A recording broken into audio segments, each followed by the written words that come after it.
Bonjour à tous et bienvenue pour un nouveau tutoriel pour One Movie Studio. Alors on se retrouve sur une vidéo sur Photoshop pour faire un deuxième épisode à la création de logo. Alors aujourd'hui on va essayer de faire un logo assez simple, je dirais, qui ressemble à peu près à celui de mon site. Donc pour commencer, on va commencer tout de suite. On va se mettre dans un paramètre prédéfini web et on va se mettre en 1024 par 768 parce que bon ben c'est un format correct et après eh bien tout dépend de ce que vous voulez faire, vous pourrez le redimensionner. On va mettre une résolution de 72, ça reste correct. On va rester comme ça. On va mettre un arrière-plan transparent et on va faire OK. Donc, nous voici donc sur notre espace de travail. Cette fois, je souhaitais faire donc une partie texte ici, en noir. On verra après pour la couleur, mais là on va juste poser les bases. Ouais, bon, c'est pas la police que je veux, mais je voulais un texte ici.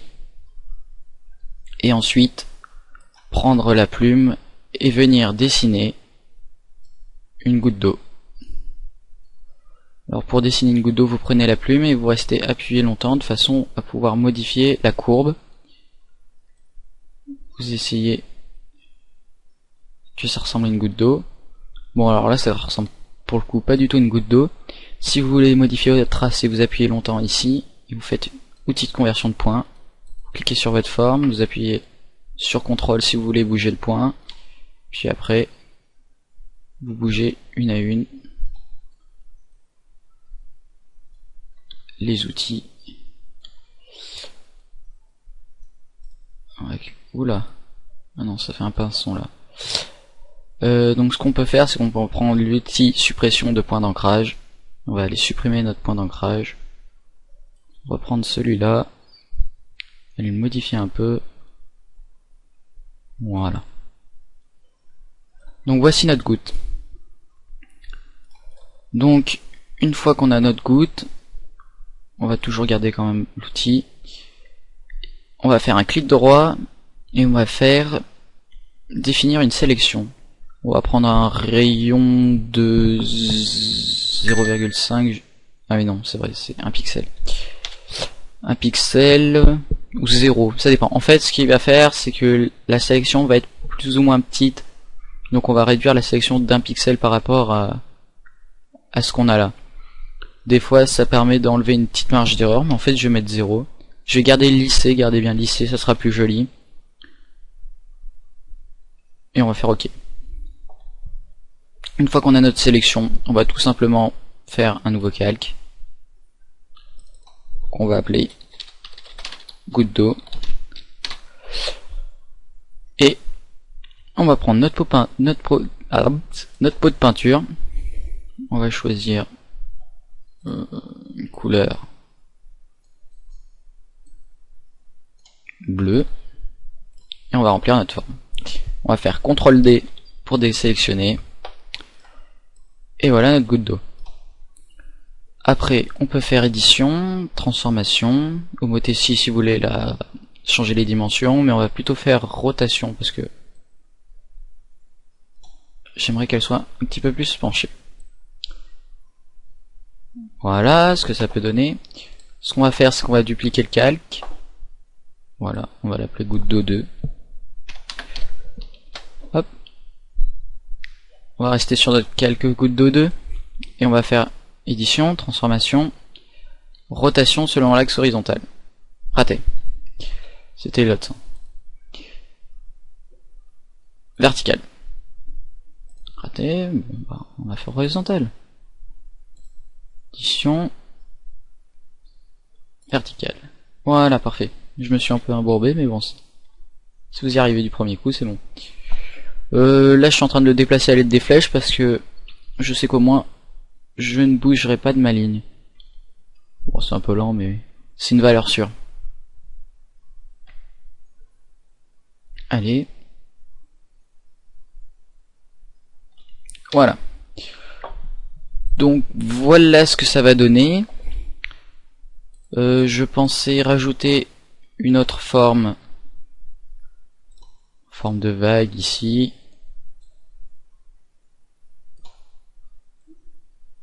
Hop, comme ça.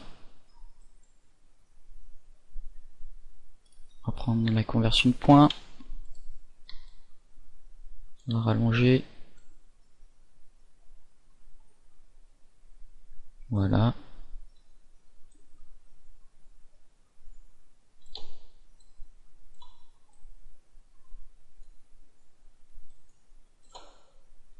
Oui, c'est plutôt pas mal. Pareil, définir une sélection. 0. On va créer un nouveau calque. On va l'appeler ligne, tout simplement. On va mettre la même couleur. De toute façon, elle va rester. CTRL D. Et voilà notre forme. On va peut-être la déplacer. Ce qu'on va faire, c'est que là aussi, on va la dupliquer. Voilà. Ou même, on va la renommer en ligne 2. Hop. Et on va la prendre. On va faire édition, transformation verticale. Oui, parfait.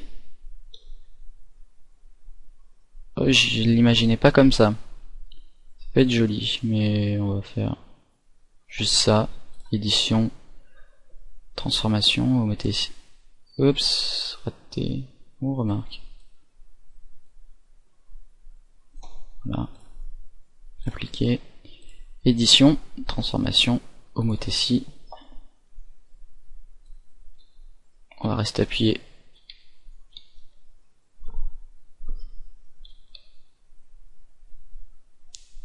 Non, en fait, on va le faire à main levée. Ce sera sûrement un peu mieux. Ouais.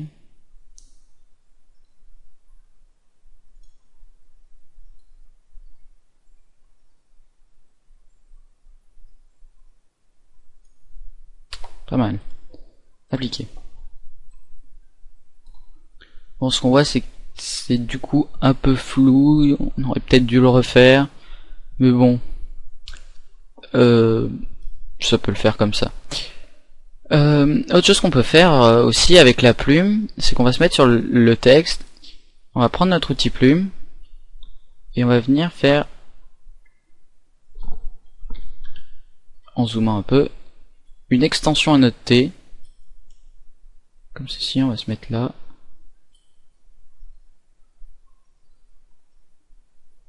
Voilà, quelque chose comme ça.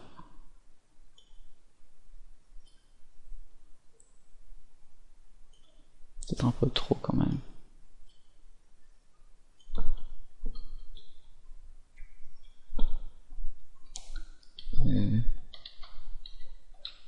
Je vais peut-être me mettre juste là.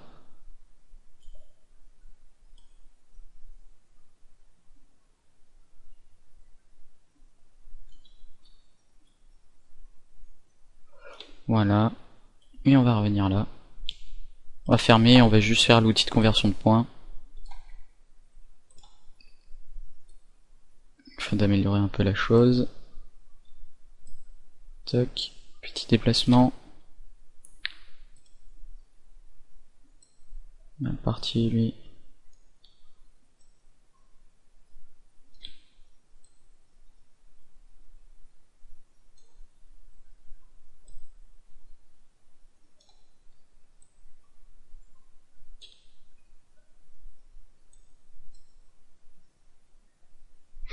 Voilà.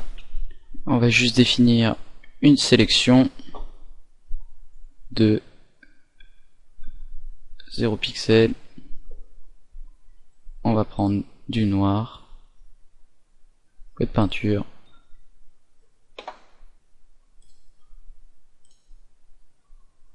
Oh, ouais, je fais une bêtise en fait, je viens de voir que mon texte est apparu en bleu. Je sais pas ce que j'ai fait. Ouais, non. Hop. CTRL D pour voir. Oui, c'est plutôt pas mal. Ce qu'on va faire ensuite, c'est qu'on va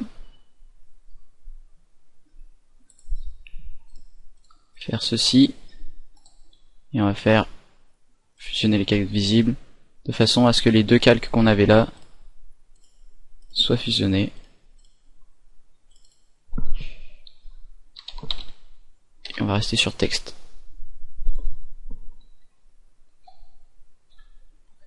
Voilà, c'était juste pour la fantaisie. Et puis l'avantage, c'est que quand on fait un double clic, on peut faire biseautage, contour. Et quand on fait notre biseautage, on peut modifier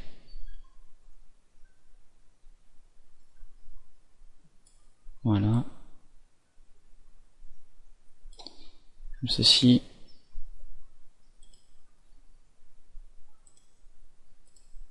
Une petite texture si vous en avez une. On va partir sur ça.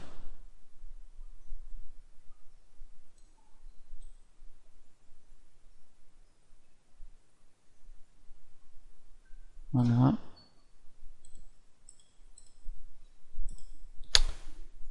Voilà. Une petite lueur. Non, j'ai dit un non, plutôt une ombre. On va partir sur une ombre.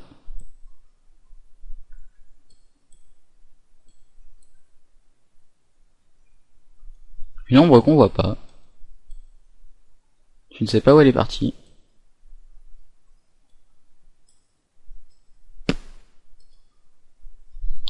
Enfin, remarquez que l'avantage, c'est que bon, ça apparaît aussi là.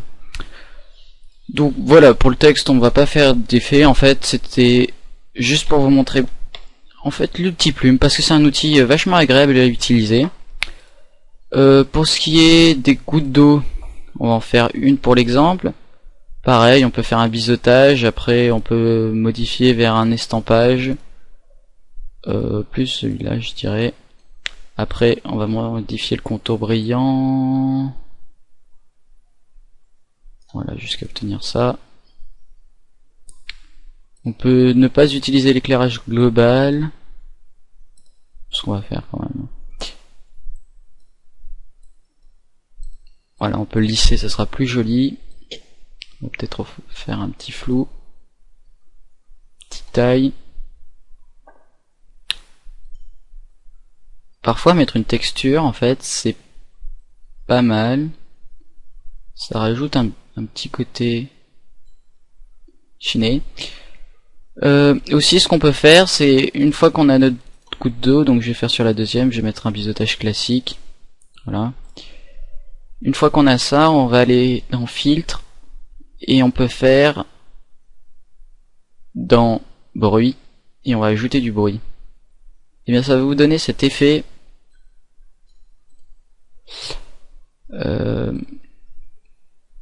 voilà, jusqu'à obtenir ça en fait un peu pixelisé. Donc généralement le bruit on en ajoute pas plus de 5 réellement, parce que moi je dis généralement aux alentours de 2. Si vraiment vous arrivez à mettre oui, je dirais 2, voilà. Je pense que 2 c'est assez suffisant et puis ça se voit. Après on va juste rajouter un fond pour l'exemple, pour voir ce que ça donne sur un fond. Si on donnait un fond gris clair, on va partir sur un fond gris clair. Oui, là il y a un super relief un peu bizarre, c'est pas grave. C'est vraiment, en fait, cet épisode là ne sert pas de on va dire pour faire un logo pur et dur comme on a fait dans l'autre. Là ça veut vraiment être eh bien un petit test pour vous montrer différents éléments. Là aussi je vais ajouter du bruit par exemple, toujours une quantité de 2, et là on le voit bien derrière, il y a vraiment un petit grain en fait, on va ajouter du grain. Après dans les filtres il y a vraiment des trucs bien, le halo parfois ça permet d'ajouter une petite touche. Voilà. Mais là je vois pas tellement l'utilité. Ce qu'il faudrait c'est filtre halo. Voilà. C'est légèrement la luminosité. Voilà, ça serait ça. juste pour avoir les lignes derrière. Mais généralement, comme votre logo, vous ne souhaitez pas qu'il ait de fond, l'ajout d'une petite lumière, des fois sur un site, ça se verra.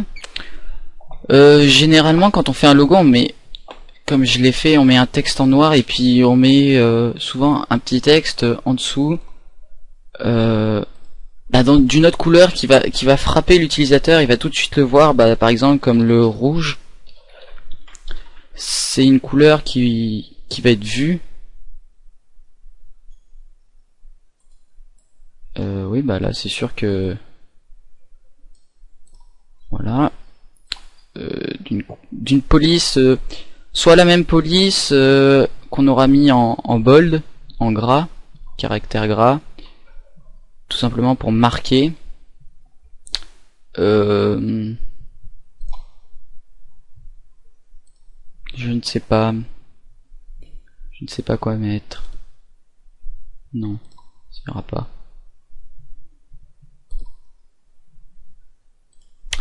Enfin, rechercher une police, c'est parfois pas évident.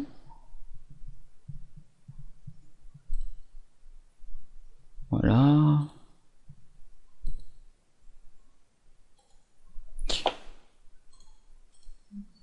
Hop. On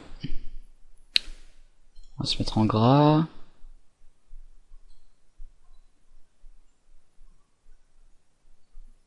Voilà.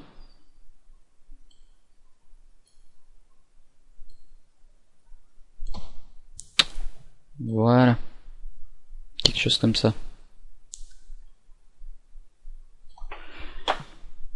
Voilà, un petit texte qui va marquer en fait. Donc voilà, je pense que ce tutoriel est terminé. C'était vraiment pour vous montrer l'utilité de la plume. Donc quand on a fait nos rajouts au texte, en rajoutant quelque chose sur le texte, en faisant des formes un peu bizarres, puis on pouvait facilement modifier nos formes, appliquer quelques effets.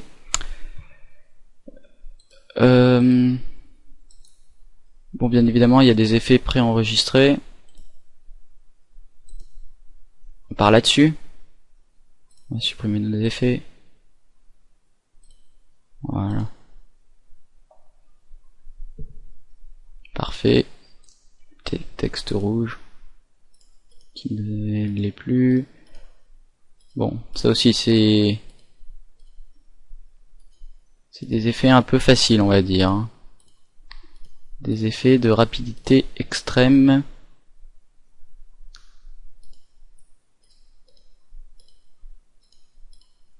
Allez, moi j'opte pour celui-là.